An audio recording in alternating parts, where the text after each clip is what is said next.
Oui, en attendant, je peux poser une question déjà. Ah oui, Bah, vas-y, vas-y, Alors, parfait. moi, j'ai dans ma bibliothèque là, le gros livre d'André Leroy-Gourhan sur la préhistoire de l'art occidental. Alors, on a mhm, effectivement tous les, toutes les gravures dans la grotte de Lascaux.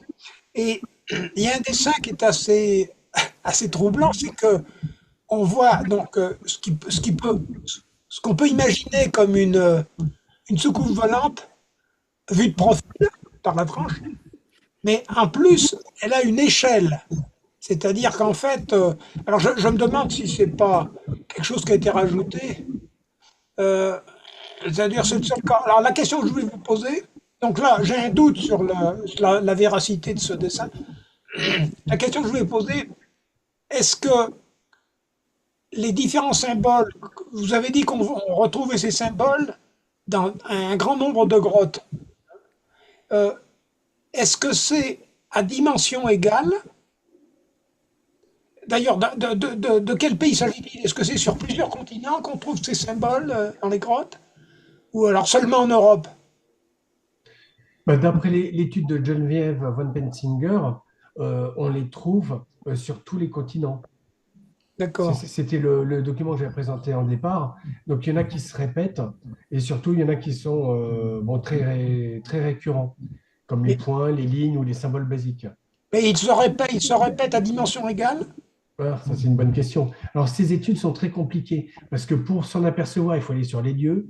Donc, seul un professionnel accrédité peut Bien sûr. déjà aller les voir, les prendre en photo. Il faut tenir compte du relief aussi, parce qu'on avait vu que ces signes s'adaptent au relief. Il faut prendre des mesures. Et en plus, il faudrait se déplacer sur des centaines et des centaines de grottes. Donc, c'est très difficile de faire des études comme ça généralistes. Et donc, on ne peut que regrouper ce qu'ont fait les différents historiens. Donc, par contre, effectivement, c'est une évidence si on prend les travaux de ces différents préhistoriens qu'il y a des symboles récurrents. Qu'il y a des symboles récurrents, que certains sont agencés, certains sont adaptés aux parois et ne sont pas mis au hasard. Et concernant la forme discoïdale dont on parlait, dans ce cas-là, il faut surtout vérifier la source. C'est-à-dire, si on nous dit que c'est dans telle grotte, il ne faut pas se tenir compte des visuels qui circulent sur Internet, dont les couleurs sont parfois modifiées, de même que les tracés. Parfois, ils sont coupés, comme la figure de l'homme blessé. Bah, souvent, on la représente en oubliant ce qu'il y a au-dessus, ou en le masquant. Donc, l'idéal quand on fait des recherches comme ça sur des formes un peu étranges, c'est de savoir dans quelle grotte ça a été fait et consulter les travaux de différents préhistoriens pour récupérer toutes les photos de l'objet. Ou à défaut, des fois, les sites qui exploitent ces grottes font des visites virtuelles. Donc, on peut les retrouver aussi comme ça. Bon, enfin, en cherchant bien, on finit toujours par les trouver. Ou sinon, bah, le meilleur moyen, c'est d'y aller directement, quoi. Et de demander à accéder. Moi, je l'ai fait, par exemple, là, il y a un ami qui est actuellement en Égypte. Alors, je lui ai dit, s'il te plaît, si tu vas voir le temple d'Abydos, bah, fais-moi une photo de l'énigme du mystérieux aéronef. Et ben, il me l'a fait, il me l'a envoyé. Donc, ça, je pourrais vous en parler. Ah oui, en- au Liban, comment s'appelle le site où il y a un bloc de pierre qui fait Le plus de... 3000 tonnes. Comment? Baalbek. Baalbek, Juste, Baalbek, Baalbek. je vais faire juste une remarque. Euh, S'il vous plaît, n'allumez vos micros que si vous avez voulu parler, parce que là, il y a énormément de bruit parasite. Et, ouais, merci. Ça vient de s'arrêter. OK. Vas-y, Charles, à toi de jouer. Oui, ben non, je voulais juste lui demander ce qu'il pensait de ce bloc de Baalbek là qui fait, je sais pas, 1000 tonnes, quelque chose comme ça. Hein. Hmm. Il Oh, fait beaucoup plus. 20 mètres de long, 4 mètres de section. Je crois que c'est un millier de tonnes. Donc aucun engin à cette époque ne pouvait soulever un bloc de cette dimension. Donc ça, le mystère reste entier, quoi. Oui. Alors ça, c'est un autre sujet, donc qui est celui des déplacements des structures massives. Alors ça, c'est un sujet qui suscite beaucoup de passion. Et je dirais d'abord, d'une manière générale, il faut toujours écouter les deux parties. Alors, il y a des gens qui vous disent qu'on ne peut pas soulever ces blocs-là et que des engins modernes ne pourraient pas le faire. Et il y a d'autres émissions avec des historiens et autres bon, qui vous proposent des solutions avec différents outils de cordes, de choses comme ça. Alors, par exemple, j'ai vu pour les statues de l'île de Pâques, j'ai vu des gens, des groupes hein, qui avaient enserré une statue en pierre a priori de cette taille et qui, avec des cordes dans les tirants de chaque côté, arrivait à bouger. Pour la structure de Balbec, je sais qu'elle est énorme, hein, qu'elle pèse des tonnes, mais on ne peut pas comparer des engins de levage modernes avec ça parce que il existe des moyens avec des rouleaux de bois, par exemple.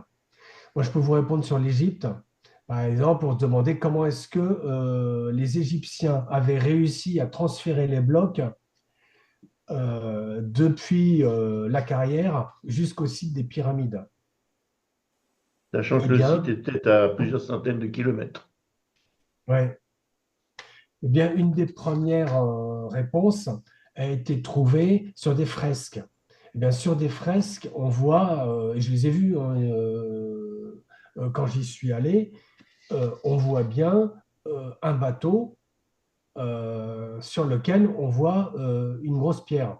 Donc déjà, on a une idée, c'est-à-dire qu'ils prenaient des bateaux.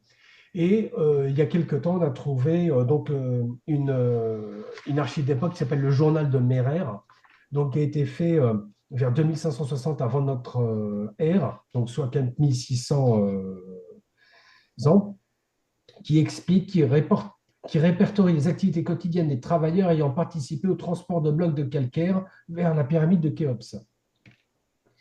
Les papyrus les plus intacts décrivent plusieurs mois de travail pour le transport des pierres calcaires depuis les carrières de Toura Nord et Toura Sud jusqu'à Gizeh. Environ tous les 10 jours, 2 ou 3 allers-retours sont effectués. Une quarantaine de marins travaillent sous ces ordres, donc de Merer, expédiant peut-être 30 blocs de 2 à 3 tonnes chacun. Donc ça, c'est des archives Oui. officielles bon, qui nous expliquent l'organisation qu'il y avait à l'époque pour transporter ces blocs. Oui, puis il y a le système Oui. des rampes pour monter le bloc du sol jusqu'en haut de la pyramide. Mm. Donc non, mais là, Ouais. disons que quelques tonnes, c'est pas énorme, hein. Je dirais qu'il y a un sujet, c'est pas, oui, les blocs massifs en font partie. C'est en fait la possibilité qu'il y ait eu une civilisation et des techniques qui ont disparu. Donc, euh, aux environs de 10 000 ans, ou après, jusqu'au début de la civilisation égyptienne. Parce qu'on ne trouve pas seulement des gros blocs. Les gros blocs, c'est vrai que c'est spectaculaire. Le bloc de Baalbek, il fait 3000 tonnes, hein. Il est Mm. estimé évidemment à 3000 tonnes. Et entre parenthèses, il y a des grues à l'heure actuelle qui sont capables de soulever ça sans problème, hein. Si vous suivez un peu l'actualité spatiale, la grosse fusée de Elon Musk, le Starship, le, la base plus le Starship, ça fait 10 000 tonnes à peu près. Et il le soulève sans problème, la grue. Mais bon, à l'époque, bien sûr, ça n'existait pas. Et comment on pouvait... Parce que si on va à Baalbek, enfin, j'y suis pas allé à Baalbek, mais j'ai vu plein de photos et de films sur Baalbek, et il n'y a pas que ces pierres-là, il y en a plein d'autres qui ont été installées, et le soubassement du temple de Jupiter qui a été fait par les Romains bien plus tard, ce sont des blocs énormes comme ce fameux bloc qui est encore dans la carrière. Donc il y a eu un travail monumental qui a été fait, on ne sait pas quand. Est-ce que réellement tout ça a été monté avec des rouleaux de bois? Bon. Il y a dans le monde entier, il y a plein de phénomènes. Je donne mon opinion, hein, on n'est pas obligé d'être d'accord avec moi, mais dans le monde entier, il y a plein de phénomènes étonnants, depuis le Japon, l'Amérique du Sud, des pierres taillées avec une extraordinaire précision. Et récemment, on a publié sur Internet une, des choses qui sont encore plus extraordinaires que les pierres massives. C'est des pierres en granit qui sont taillées comme pour faire un coffre. C'est-à-dire que la pierre fait plus que quelques centimètres d'épaisseur, les parois du coffre, il y a des pieds, tout ça c'est fait en granit. C'est une vraie dentelle qui a été découpée et c'est parfaitement symétrique. C'est comment ils ont pu faire des choses pareilles dans le passé, sans laser, les outils qu'on a à l'heure actuelle. Peut-être qu'ils étaient plus malins que nous, mais pour l'instant, on ne sait pas. Bon, j'ai fait ces petites apartés, excusez-moi. J'aimerais bien d'ailleurs faire une émission là-dessus, sur ces anomalies, je dirais, ces anomalies historiques. Voilà. Ah bah oui, Et non, non, oui, non, mais vas-y. effectivement, c'est très intéressant. Bah, il y a le cas 300 avant Jésus-Christ, l'empereur Akocha. Donc, effectivement, il y a eu ces grottes creusées dans des parois avec un degré de précision. C'est-à-dire que c'est du polissage. C'est-à-dire que des professionnels d'aujourd'hui ne comprennent pas. Si on leur demandait de faire la même chose, ils ne sauraient pas comment s'y prendre. Oui, oui, oui. C'était 300 avant Jésus-Christ. Et Ouais, non, non, mais effectivement, il y a des mystères. Et donc, il n'y a aucune explication sur l'utilité de ces grottes. Est-ce qu'il y en a plusieurs, 5 ou 6, je crois, ou 7? il y a des temples. Il y a un hindou qui s'est spécialisé sur Internet pour montrer les merveilles de son pays. Je l'ai vu aujourd'hui, mais j'ai pas relevé son nom, je suis désolé. Moi, j'ai remarqué deux, trois trucs. Alors, sur les mammouths, le mammouth, on va essayer de le ressusciter. Il faut savoir que ces mammouth est assez proche de l'éléphant d'Asie, pas de l'éléphant d'Afrique. Génétiquement, il est assez proche de l'éléphant d'Asie. Et en plus, il y a en Asie, aux confins du Tibet, dans les jungles, aux confins du Tibet, il y a des éléphants d'Asie qui ressemblent beaucoup au mammouth. Simplement, ils n'ont pas de poils, ils n'ont pas de fourrure comme avait le mammouth. Alors peut-être que ça peut aider. Bon, j'ai pris plein de petites notes, mais je les donnerai à Franck. C'est pas la peine de tout reprendre. Euh, Ah oui, Goketli TP.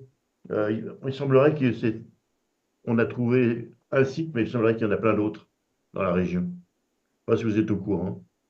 Moi, Pardon, pour reprendre le site qui est à la charnière de la préhistoire et puis de l'époque moderne, on va dire, enfin de l'époque agricole, à c'est Gobekli oui, c'est ça, Tepe. Gobekli Tepe.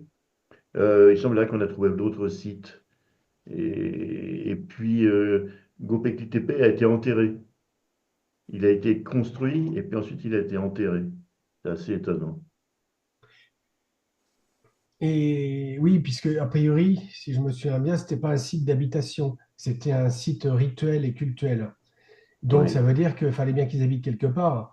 Donc à moins qu'ils faisaient du bois d'un côté et de la pierre de l'autre, il est probable qu'on trouve d'autres habitations. Et comme je l'avais dit, en fin de compte, on remonte l'histoire à chaque fois qu'on découvre quelque chose de plus ancien. Donc on oui, va sûrement trouver rien n'interdit qu'on trouve des structures plus anciennes, mais plus on recule les dates les plus anciennes, plus effectivement c'est scruté par les archéologues qui ne veulent pas se tromper et donc qui sont très exigeants sur les preuves. oui.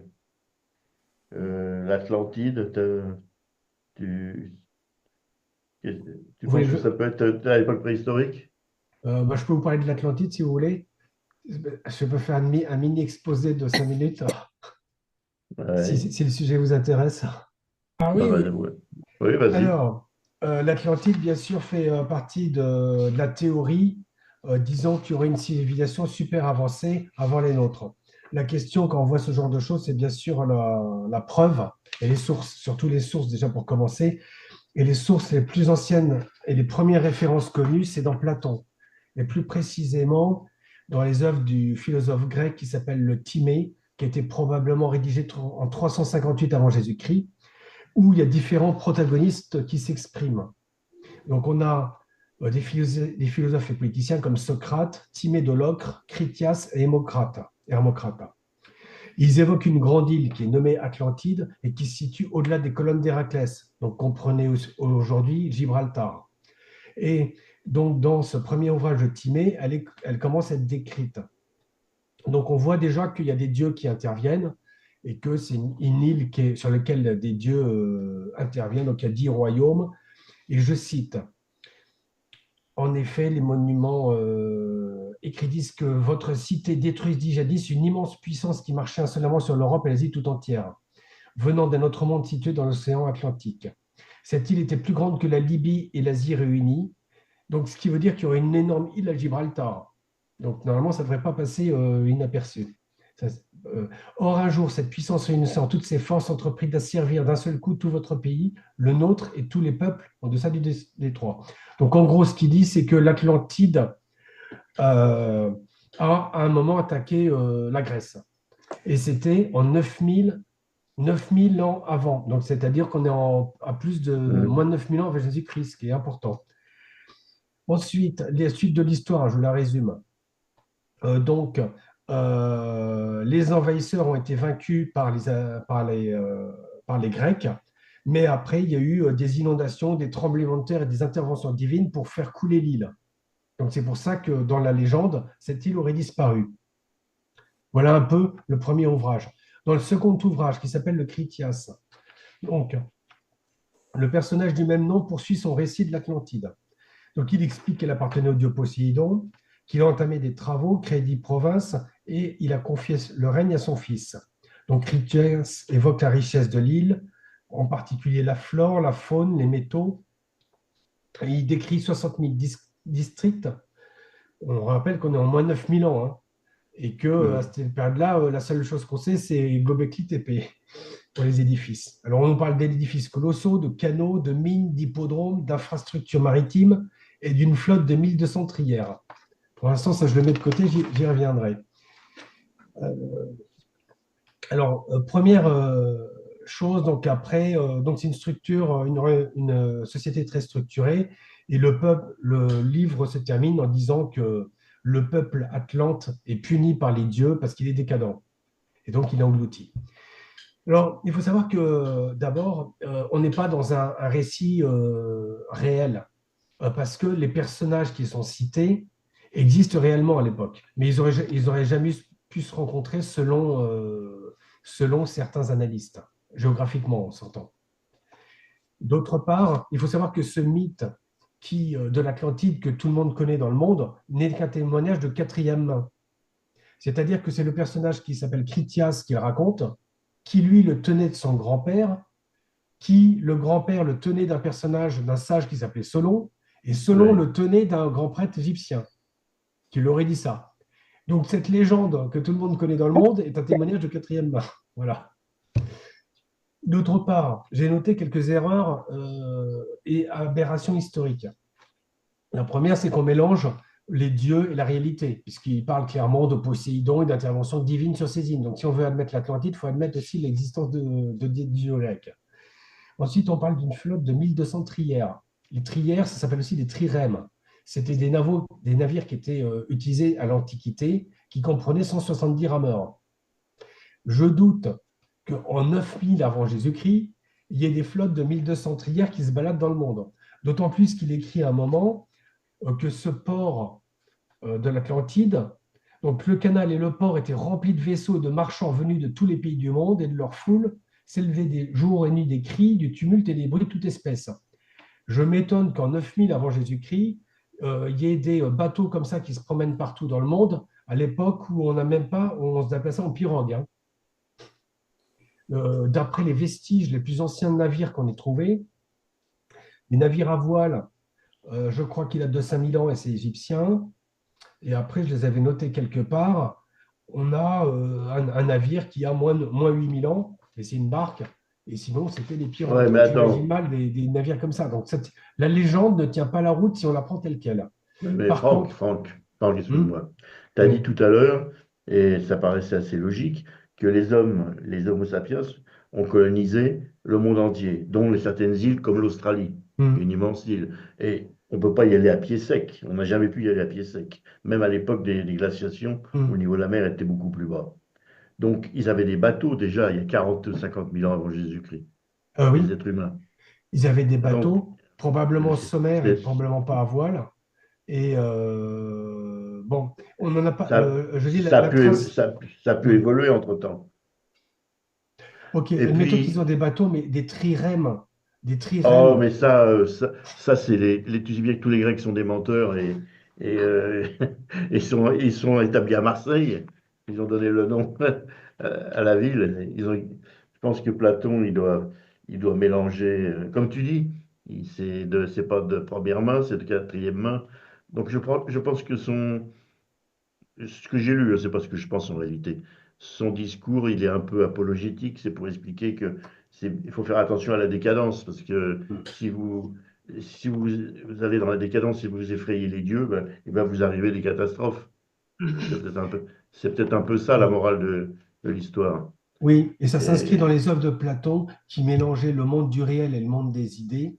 Et oui, en fin de compte, c'est une allégorie. une C'est-à-dire allégorie, que oui, voilà, ben c'est voilà. une allégorie de l'époque qui, sur la base de peut-être de légendes qui circulaient, parce que certains ont fait le parallèle entre les peuples de la mer de l'époque, la civilisation minoenne, bon, qui avait disparu aussi, hein, pour des raisons encore mal élucidées, mais qui se base sur des légendes de l'époque qui pouvaient venir du Nord aussi, et qui construit un dialogue qui est juste un débat d'idées sur la science, la religion de l'époque et la technologie. Et là, il simule en fin de compte l'idée d'un conflit entre Athènes et une puissance imaginaire pour développer ces idées-là. À vos souhaits. Ouais. Ah, puis il y a le continent de Mu aussi. Ah, Alors lui, il est plus récent, hein. Il a été Ah bon? découvert par un Anglais au 19e siècle, le continent de Mu. C'est quoi? C'est dans le Pacifique, non? Oui, dans le Pacifique, oui. c'est un Et territoire imaginaire puis, aussi, hein. et puis il est Oui, complètement c'est de imaginaire, la hein, même famille. ouais. Par contre, il faut voir quand même les choses. L'Atlantide, il y en a qui l'ont mis effectivement sur l'île de Santorin, là où il y a eu le volcan, où le volcan a explosé. Il y en a qui l'ont mis dans le sud de l'Espagne, dans une région qui avait une civilisation qui était très riche dans le passé. Il y en a qui l'ont mis mais la majorité des gens, quand ils croient à l'Atlantide, quand ils recherchent l'Atlantide, ils le mettent dans les Açores. C'est une région certainement qui s'est beaucoup abaissée à la fin des glaciations. Quand les énormes glaciers qu'il y avait sur l'Europe et sur l'Amérique ont disparu, fondus, et ben, les socles continentaux ont remonté et au centre, ça s'est effondré. Au centre de l'océan Atlantique, par compensation, ça s'est effondré. Et certainement, maintenant, il n'y a plus que des sommets, mais peut-être qu'il y avait une très grande terre. Mais pas aussi grand que le dit Platon, mais quelque chose d'assez notable. Bon. Et puis, j'ai même lu des choses sur. Alors, ça, c'est peut-être que l'Atlantide serait originaire de la mer du Nord. Bon, c'est. Ça paraît un peu farfelu, mais bon, les gens ont des arguments malgré tout. Non, mais ça vaut le coup Et oui, d'étudier tout ça. ça nous entraîne vers un mélange de réel et d'irréel, où on a Il est réel, oui. effectivement des territoires. À l'époque, il y avait, bien sûr, ils avaient exploré la partie du monde qu'ils pouvaient explorer, hein. Je rappelle, on est à moins 300 avant Jésus-Christ. Donc, ils avaient exploré l'Europe, une partie de l'Afrique, mais ça allait pas plus loin. Ils ne savaient pas ce qu'il y avait tout au nord de l'Europe. Il y avait néanmoins des légendes qui circulaient.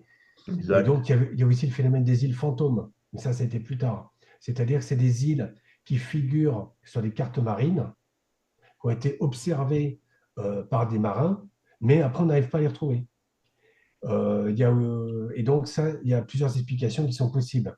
C'est-à-dire qu'on peut avoir des îles qui ont subi des affaissements, et donc qui ont disparu sous l'eau, qui ont été submergées à cause de la montée des eaux ou des variations de niveau.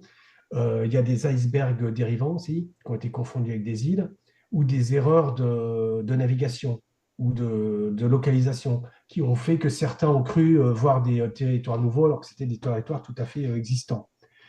Il y a plein d'histoires comme ça que je pourrais vous raconter parce que je travaille aussi parallèlement sur ce sujet, mais Mhm. ça serait un peu long de toutes les exposer.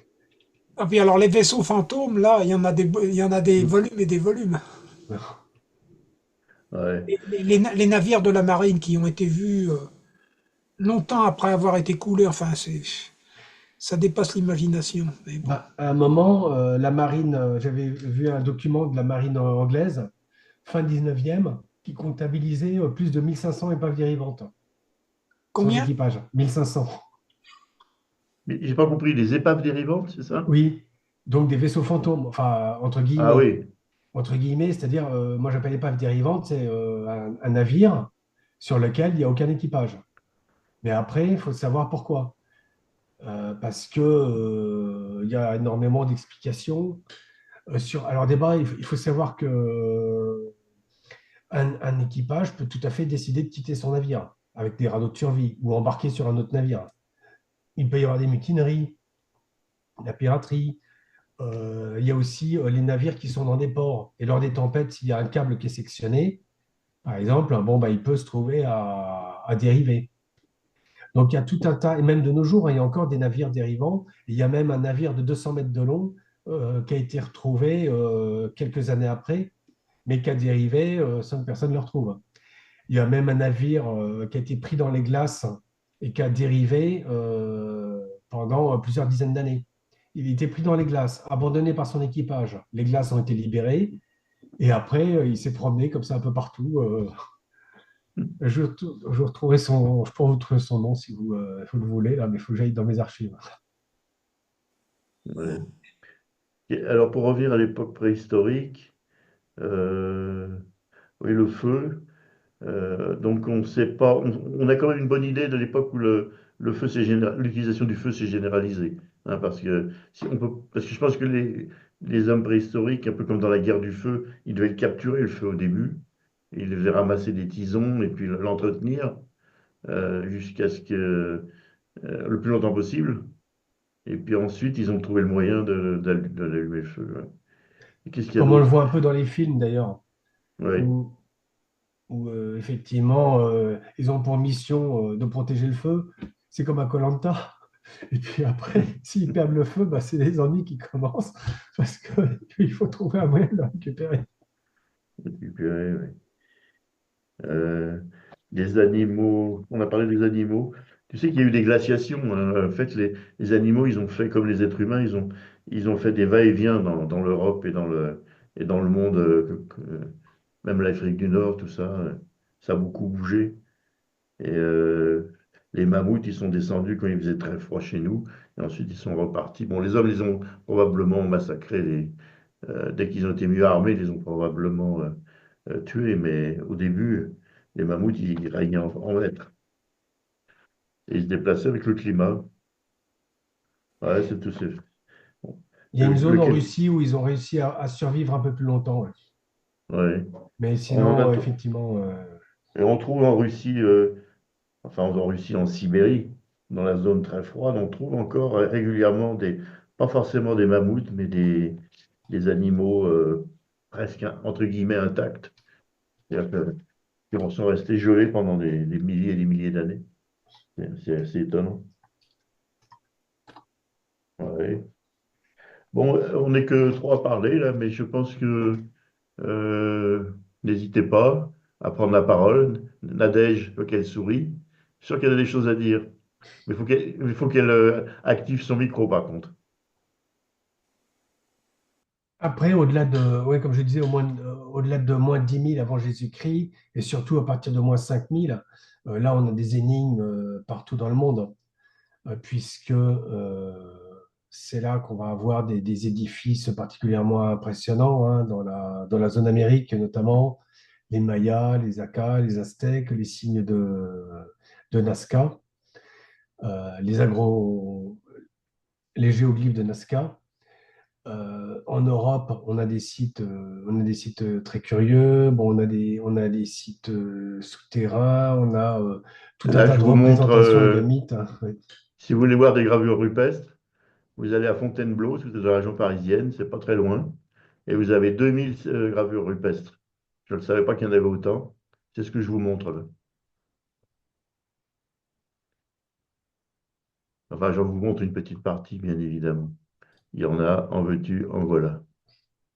Et il y a un musée d'ailleurs aussi, où j'ai j'ai appris ça ce matin en regardant Tiens, il y a sur Polydre qui parle de Dabo en Moselle, en la disant partage des conseils. il y avait des pierres comme ça qui avaient été trouvées dans la région. Et ça me fait penser au mystère de la chouette d'or qui avait été enterrée. Et selon les énigmes, pour retrouver cette chouette d'or, il y avait beaucoup d'indices qui semblaient désigner cette zone de Dabo en Moselle, à tel point que les chercheurs, il y avait des anti-Dabo et des pro-Dabo.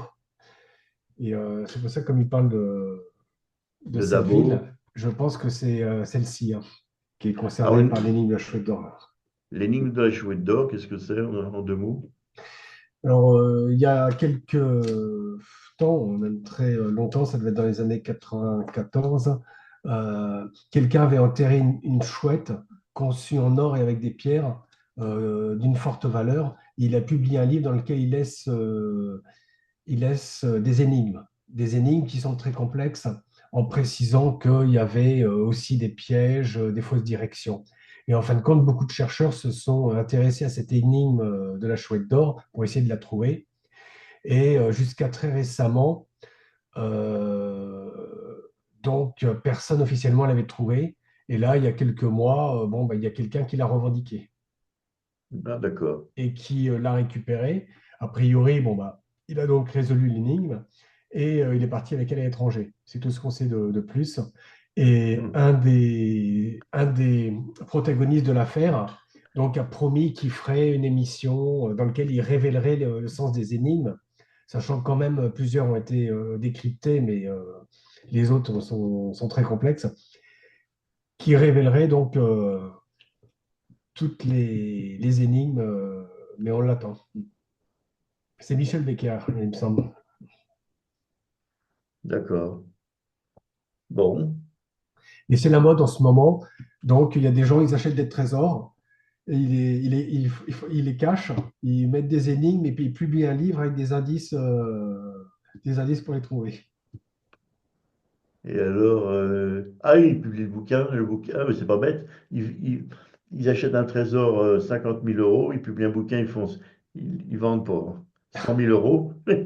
Ah, il faut que le calcul soit rentable. Ah, ben oui, mais c'est ça, les hommes d'affaires et les investisseurs. Parce que s'ils vendent 10 livres et puis que le trésor est trouvé tout de suite, bah, tant pis, hein, c'est Oui, terminé. là, c'est dommage, oui. Ah, il y a des gens qui ont de l'imagination, comme ça, c'est impressionnant. Mais c'est peut-être lié au Pokémon, à tous ces trucs-là, je pense. Peut-être c'est ça l'idée. Bon, écoute, je pense qu'on peut arrêter là, la Oui, ben, conférence. on a fait le tour de la question. Moi, c'est sûr que c'est un sujet, on pourrait, sur chaque grande énigme, moi, j'essaie de résumer un peu ce qu'en disaient les historiens, mais il y a sûrement d'autres pistes. Et puis, Ah, on puis voit que dès qu'on commence à rentrer dans ces énigmes, c'est de plus en plus technique. Et donc, ça nécessite des analyses scientifiques. On en saura sûrement plus puisque les progrès de la science aident la recherche en préhistoire et permet d'avoir de nouveaux éléments. Néanmoins, on n'a pas réussi à décrypter le principal qui était le sens de ces signes sur les grottes. Et donc, et les l'énigme est glos- toujours ouverte. et les gloséliens, qu'est-ce qu'ils disent de ces signes? Alors, C'est que, j'ai vu plusieurs allusions à Glosel dans les commentaires. Alors, Glosel, c'est un dossier très compliqué.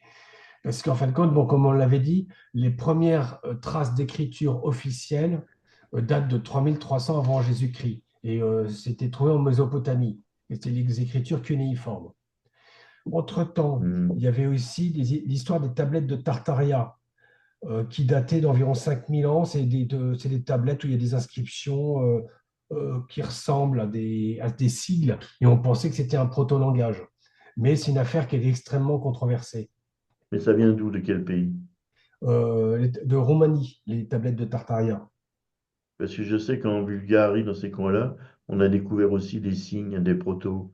J'avais lu ça dans la recherche dans le temps, Hmm. des protos, une proto-écriture. C'est peut-être ça alors, ça, ces Bon, tablettes. alors soit effectivement, la première hypothèse, c'est que c'est une proto-écriture, soit c'est une fraude, ou alors une mésinterprétation d'autre chose. En fin de compte, il y a des techniques de fraude qui consistent à prendre une pierre très ancienne et à la graver.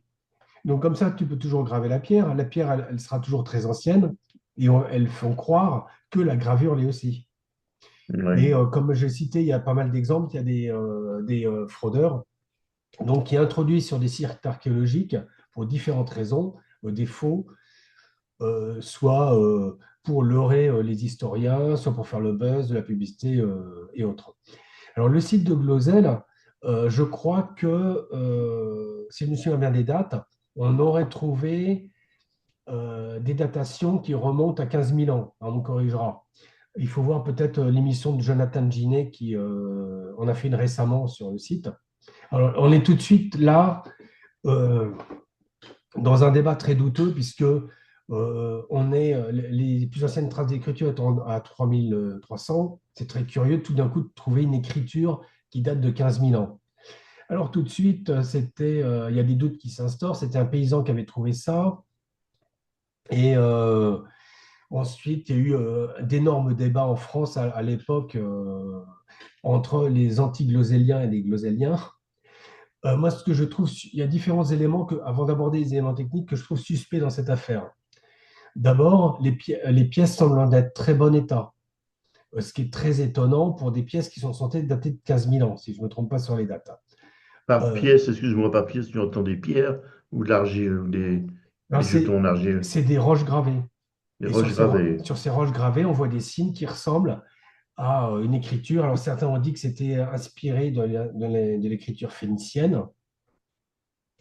Donc, je trouve étonnant qu'on trouve tout d'un coup autant de pièces sur un site restreint, mais pas sur d'autres sites, que ce langage ressemble beaucoup aux Phéniciens, qui soit pas, qui soit aussi un peu naïf, parce que on voit par exemple des représentations humanoïdes qui ressemblent à des dessins d'enfants. Donc après, tout ça me fait vraiment douter de la réalité. Puis après, il y a eu les grosses bagarres sur les datations. Parce qu'il y a eu des datations qui démontraient que c'était peut-être des pierres d'époque, mais elles avaient été trafiquées après ou que ça ne correspondait pas. Bon, enfin, pour résumer, le monde scientifique et archéologique ne considère pas les pierres de Glosel comme authentiques et Exact. les réfute avec véhémence, on va dire. D'accord, exact. Ah ouais. Bah, c'est un peu étonnant d'un seul coup. Ou alors ça n'a rien à voir avec de l'écriture, non? C'était quoi, un jeu? Et, Il faut les regarder pour voir. parce que il s'était trouvé un ensemble de pièces, je crois, comme si elles avaient été mises dans un sac ou un panier. Ah, c'est ça, hein? Tout au Sur la même même endroit. zone. Ouais, ça n'a pas trop de sens en réalité, même si c'était une écriture. Alors, par contre, effectivement, si c'est une fraude avérée, il y a quand même des pièces, il y a des pièces anciennes. Donc, ça veut dire qu'il y a quelqu'un qui a perdu une énorme valeur en essaimant et en trafiquant ces objets, quoi. Hmm. Mais ce n'est pas la première fois que ça se produit, hein. Ça fait des siècles que ça dure, ça. Même au Moyen Âge, il y avait des trafics de reliques, enfin de fausses reliques, parce que c'est un Ouais, oui. business extrêmement lucratif. Ouais, mais ça continue en Amérique du Sud. Bah, c'est ce que tu disais. Il y a une forte proportion de pièces de musées qui sont faites dans les villages, par des fraudeurs. Ouais. Pourquoi pas d'ailleurs? Après tout, si ça se vend, si ça permet de sortir de la misère, ça c'est le point de vue, notre point de vue à nous, on est scandalisé, mais du point de vue des gars qui gagnent de quoi se payer une nouvelle voiture. Bon. Ah oui. Bah, écoute, très bien. Moi, je vais te remercier. Je vais mettre tout ça sur Internet. Peut-être, je verrai si je fais un ou deux fichiers. Bien sûr, je vais tailler un petit peu, mais je vais garder tout ton exposé, mais pas de problème. Voilà. Quand est-ce que ça sera fait? Ben, je ne vais pas pouvoir l'entamer dès demain. Je l'entamerai la semaine prochaine, hein. Et ça sera fini, je sais, dans le courant de la semaine prochaine. C'est assez rapide et je pense qu'il n'y a pas énormément de travail de montage à faire. Oui, puis vu les échelles de temps qu'on a vues aujourd'hui, on n'est pas pressé. Non, mais te fais pas de soucis, ça sera Mm. bien dispo. Voilà. Eh bien, je remercie tout le monde. Il reste encore 15 participants. On est resté stable 23-24 pendant toute la conférence. Et puis, bien sûr, je remercie Franck de sa gentillesse et puis de son travail surtout, hein. C'est vraiment, il faut le dire, c'est pas pour lui tirer les pompes, mais c'est un grand travailleur. Merci Franck. Merci. Bon, puis ça fait toujours plaisir d'en discuter ensemble, surtout sur ces sujets. où se mélangent des faits insolites, étranges, inexpliqués, parfois très bataillés, mais Il y a c'est peut-être un passionnant ou en tout deux, cas. il y a peut-être je t'enverrai un mail, il y a peut-être un ou deux points où j'étais, bon, j'ai pas voulu intervenir, mais je te donnerai une ou deux précisions. Oui, D'accord? oui, ok. Voilà. Bon, bah, écoutez, messieurs, dames, je vais couper la machine infernale. À À bientôt, bientôt. à dans un mois. Bye.